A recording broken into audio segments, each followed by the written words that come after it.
The United Kingdom will leave the European Union tonight, a triumphant occasion for political parties like the UK Brexit Party.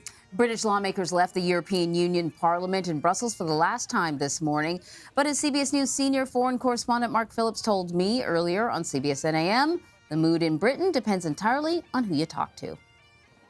There's jubilation, although people are talking about not seeming triumphalist about it on the winning side, on the get out of the EU side, the Brexit side as it's called.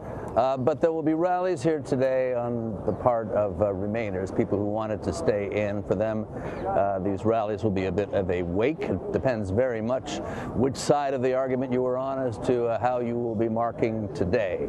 Officially, the UK gets out of the EU at 11 p.m. tonight, as you say. But in fact, nothing much changes, at least in the short to medium term. We're going into a one-year transition period during which the UK will remain subject to EU rules and will, of course, abide by them while not having any say in how those rules are formulated because they're officially out of the structures of the EU. But during that period, of course, is when the UK and the EU will try to come to some arrangement as to what the future trading relationship will be, while the UK as well tries to work out deals with, among others, the United States as to what the trading relationship with the US will be. And the big question is whether those two ambitions are compatible. Can you have open trade with the US, with China, with Australia, with Canada, with other countries, while still maintaining tariff-free trade with the EU?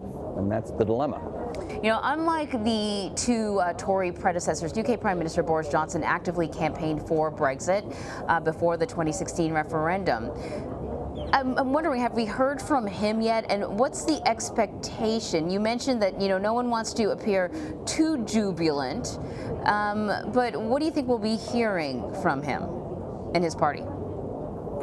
Well, from him, he's already set the tone. He'll give a major speech here this evening, an hour before the witching hour, if you will, the 11 p.m. deadline, when the UK ceases to be part of the EU officially.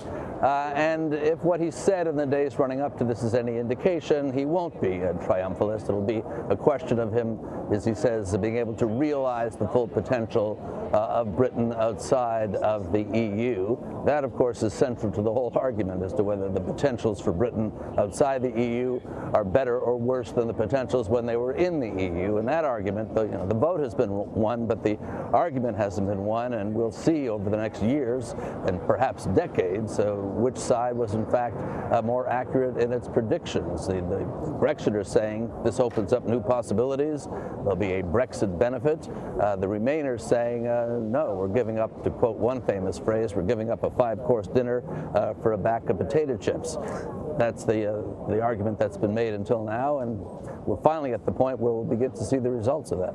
Listen, before I let you go, I heard that they made 50 pence pieces, I think, to commemorate these moments. Are they popular? Do people want them?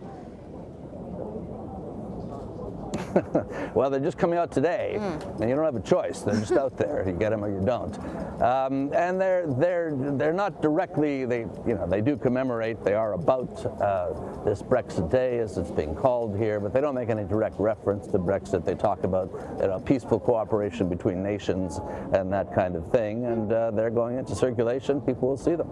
Interesting. Mark, thank you so much.